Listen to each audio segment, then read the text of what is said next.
Welcome on into the Wolverine TV. Clayton Sayfie here with EJ Holland. We're presented by Lewis Jewelers. And as always, check us out at thewolverine.com. Put in the promo code BLUE60. That will get you 2 months of our premium content absolutely free. So go and do that right now. But we are going to break down the 5 biggest things we've learned about Michigan football recruiting in the last month. The month of June is over, and it was a crazy month. Finally, the dead period was lifted. Recruits were able to visit schools. We'll talk a little bit about that. Obviously, Michigan hosting a ton of visitors. And then also coaches were able to hit the road for some satellite camps, get some in-person evaluations for the first time in what feels like forever, really 15 months.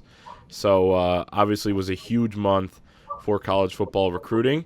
And Michigan, after kind of a lull there for a couple months, finally gets some commitments. They've had 5 in the last couple of weeks, EJ. So Michigan's commitment drought is over. That is the first thing that we learned, landing 5 different guys over this last 2-week span and, again, ending that drought.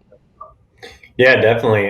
Even though they weren't the big name guys, it had been a couple of months since Michigan really had any commitments. Tyler Morris was the last one pre-open period, so Michigan needed to build some momentum on the recruiting trail, and they did. They kind of had that first domino fall with C.J. Stokes, who committed, right at the beginning of Victor's weekend, and then it was kind of like a barrage of commits over the next week. And now heading into July, which we'll talk about in our recruiting show, Michigan has the opportunity to land bigger names, but obviously, we saw Michigan find its quarterback commit in Jaden Denegal out of California. More of an upside take, and a lot these guys were upside takes. 2 of my favorites of the 5 were Cavante Henry, big time edge rusher out of California. I say big time. He's only a 3-star, but this is a guy that I know the staff really views as a guy that could be a mid to high 4-star by the end of his senior season.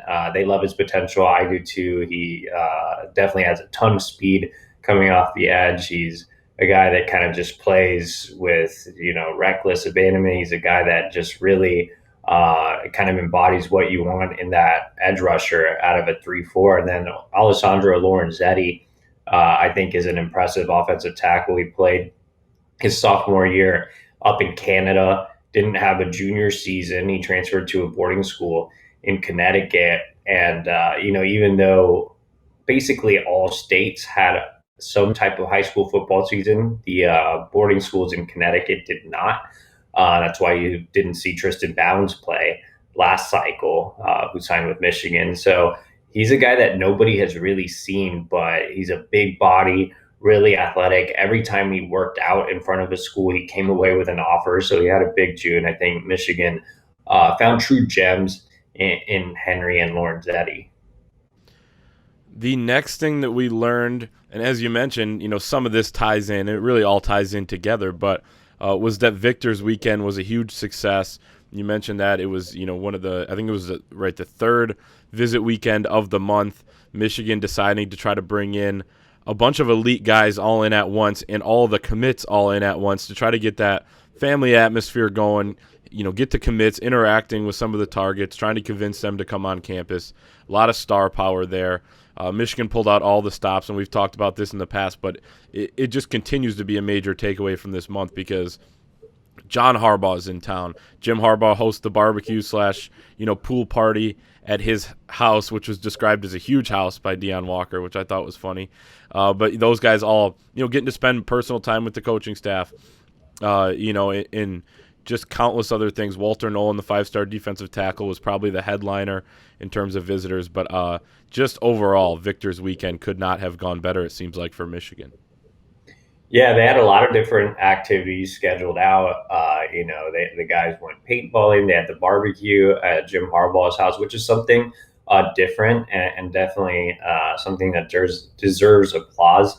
Actually, when I was on the Texas beat, Tom Herman used to bring over recruits to his house. Wouldn't have a pool party, but I guess Harbaugh has a nicer house per Deion Walker. But no, I mean, some other head coaches have done that. So I think it was a good initiative for Harbaugh to do it. And with Harbaugh's personality, I mean, he was able to really connect with the family of recruits, the recruits themselves. Bringing in John Harbaugh was a little bit of a genius move. He's one of the best head coaches in the NFL, and a guy that these recruits aspire to play for one day. I mean, who wouldn't want to play for John Harbaugh and the Baltimore Ravens? He's a Super Bowl champion, and so you see Walter Nolan's dad here having a good time, decked out in the Michigan gear. So I thought that was great. The pool party served as a nice bonding experience for a lot of these recruits, and they kind of developed different little cliques like Will Johnson and Cody Jones, Walter Nolan, DeArco Perkins McAllister, and Deion Walker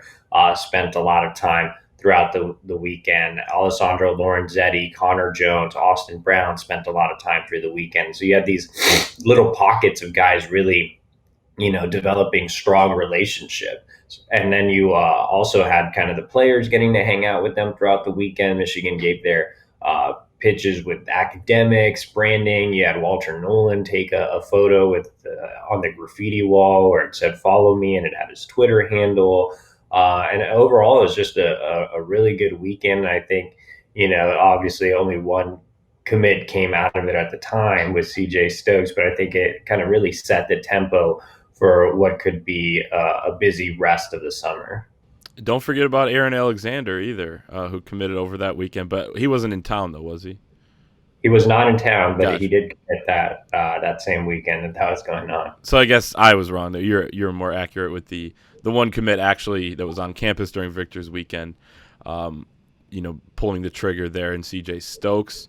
Lauren Petty pulled later that week as well. Yep. He was on campus. So they got 2 commitments out of it, one during the weekend, one later in the week, and I think more can follow soon. Absolutely. Okay, so on a less positive note, a couple Michigan commits made visits elsewhere. I know it's going to pain people to see that picture of Michigan, 5-star Michigan cornerback commit Will Johnson in the USC gear there. He made his way out to L.A. He had already done that before he decided to commit to Michigan, did a little self-guided tour, but wanted to actually get in the facilities, meet face-to-face with the coaching staff there out in Los Angeles. So he made that trip. Cody Jones, who has been well documented, he loves Mo Linguist. Mo Linguist moves on, so he's kind of building that relationship now with the rest of the staff, including Steve Klinkscale, the new defensive backs coach. So he also took a visit to Illinois as well. So a couple guys looking around, and I think it's important to note as well that, as we talked about earlier, that 15-month dead period did happen, and these kids were not able to get on campuses before they made some of these decisions, both of those guys included. So it's important to kind of keep that in perspective a little bit too when we talk about this, but you can't downplay the fact that both guys did take a trip somewhere else.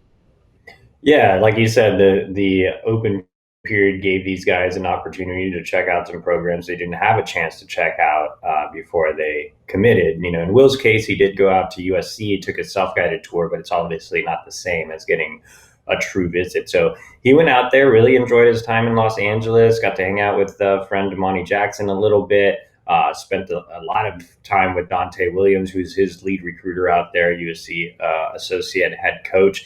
And I think he came away really impressed. The good news for Michigan is they hosted him immediately following that visit for an unofficial visit. He was back for Victor's weekend. And so I think Michigan got a lot of his questions answered. I think even more importantly, they answered some of his mother's questions, who also enjoyed her time out at USC. And I feel like now Will is back on board with being, I do want to be the leader of the class. USC is still there, don't get me wrong, but I do feel like Will is more solid in his pledge after visiting Michigan 3 times this month. As long as the Wolverines take care of business on the field, they should be fine with Will. And the same goes for Cody Jones. Cody made visits to Illinois and Tennessee being his home state program. So that was a little bit concerning, but same thing. He got on campus for Victor's weekend, really fell in love with the program, had some really good talks with Steve Klinkscale. His dad gave some of the best quotes coming out of the weekend. And so I think with these guys, they'll stay on board. They want to be at Michigan. They just need to, see stability and results in the fall. Yeah, and maybe even taking a visit can be a positive, as you mentioned, for Michigan, where you look around and you say, hey, things are pretty good where I'm committed right now, especially in the case of Will Johnson, where he did visit 3 times during this past month, and then Cody Jones was able to get on campus and, in the facilities for the first time this past month, so obviously huge with him as well. Michigan, going full court press really on the 2022 class, as they should be, considering that's the one that's going to sign in December, sign again, that late period ending in February. But Michigan also working on some 2023 guys, including Dante Moore, the elite quarterback, 4-star, who will probably end up being a 5-star in that class. They were able to get some of those guys on campus. It's always important to kind of, while you're focusing on that current cycle, still kind of, be, especially with the elite guys in the next class, paying some attention to some of those guys as well. Yeah, Dante Moore is the big fish for next cycle. I mean, he is what Donovan Edwards was and what Will Johnson is this cycle. So getting him on campus was super important. He hadn't had an opportunity to connect with new quarterbacks, Coach Matt Weiss. So the visit definitely allowed him to spend some extra time, came away with a lot of positive takeaways there. He already has a pre-existing relationship with Ron Bellamy. So I think Michigan's in a good spot there. He did earn an offer from Ohio State this month, so that's definitely something to watch, even though Dante is a Detroit kid right now. He was actually born in Ohio. So, that one's shaping up to be a potential head-to-head battle between two rivals. Some other key 2023 guys they had on campus, kind of sticking with that theme. Rivals 100 Ohio offensive lineman Luke Montgomery made it to campus twice, I believe. He really enjoyed his time out in Ann Arbor. His little brother, Ryan Montgomery, earned an offer as a 2025 quarterback. So Michigan's really going all in on Luke Montgomery. Ohio State is considered the favorite, but Michigan's a school that he really likes. From a national perspective, they got Jaden Wayne on campus. He is a borderline 5-star defensive end out of the Pacific Northwest. Getting him on campus early is huge. He has offers from all over the country. Michigan making a more concerted effort out in the Pacific Northwest, and building some really good ties out there through Courtney Morgan. David Hicks, Rivals 100 defensive lineman out of Allen, Texas, in Dallas area. Allen, one of the best high school programs in the country, made it to campus as well. He is a recent offer that Michigan is making a high priority early on. So those are just kind of a handful of names for next cycle. But I think obviously, again, the most important is just having Dante Moore actually get on campus, actually having him meet with Matt Weiss. He can really set the tone for what type of class Michigan has next cycle. Definitely. In the last thing that we learned, last biggest thing that we learned more than just 5 things, but for the sake of brevity here, that the revamped recruiting staff for Michigan is paying off. It's doing a good job. They're really, the fact that they beefed up the recruiting department. We've talked about some of the changes, but bringing in Courtney Morgan as a director of player personnel to kind of head up the entire operation. Your director of recruiting now is Sean Larkins. You bring in Christina DeRuyter, who is the director of on-campus recruiting and operations, and then Sydney Sims, a director of branding and communication. So they're kind of attacking this from all angles, making sure they have all their bases covered. And based on some of the early returns here after the first month that this group, including 6 new coaches, were able to host recruits, seems to be really paying off.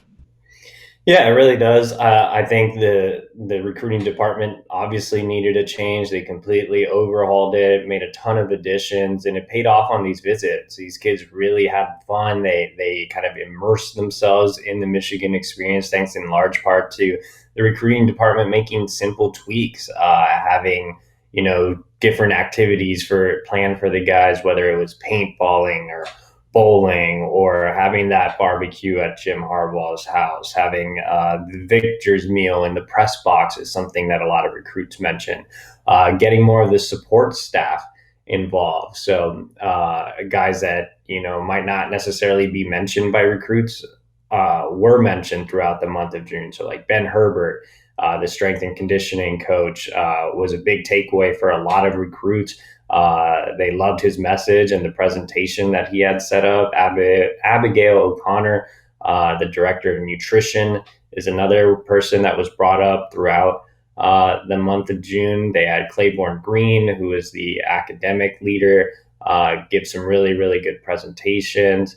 And then you just mentioned Christina DeRuyter. She's the one that's kind of coordinating all these visits, making sure, when guys get to campus, what they're doing, when they're checking in, when coaches are meeting with them. So they just had a lot of different things that they crammed all into these weekends. And I really felt that these recruits, as opposed to, recruits we've covered in the past, again, really just felt like they got an actual Michigan experience. The same goes for the coach. I'm sorry, for the parents. They had individual time with the coaches. There were times where they would just go out to a restaurant while the recruits were hanging out with players and just had kind of a meet and greet with the. So that was big as well. The NLI pitches, NIL. We're going to get confused with NLI and NIL all the time, but those pitches, just the branding stuff, was really well presented according to a lot of recruits and parents. They had a players panel where current players answered any questions recruits and their parents had, and no coaches were allowed, so they got honest answers. So those were some of the things that they had planned. They had breakfast, lunch scheduled at local spots like Benny's and the Brown Jug. So just all of these things really played a role in recruits having a great time in Ann Arbor throughout the month of June. And then you still had coaches getting out on the road for satellite camps, and Courtney Morgan played a big role in helping schedule all those camps as well. So, I mean, it was a really, really busy, jam-packed month of June. Definitely. I've seen already some coaches and really coaches around the country just tweeting, and recruiting personnel types just tweeting how crazy of a month it was, and how they're, maybe they'll get a nap in or something like that over the 4th of July weekend. But then things are, coming around the corner, the season and all of that as well. So putting a bow on the month of June, a crazy one for Michigan, 5 commits, bunch of visitors, bunch of satellite camps. It is all in the books. And those are the 5 biggest things that we learned. For full coverage going forward of Michigan football, basketball recruiting, head to thewolverine.com. Use the promo code BLUE60 for 2 months for free, and we'll see you next time.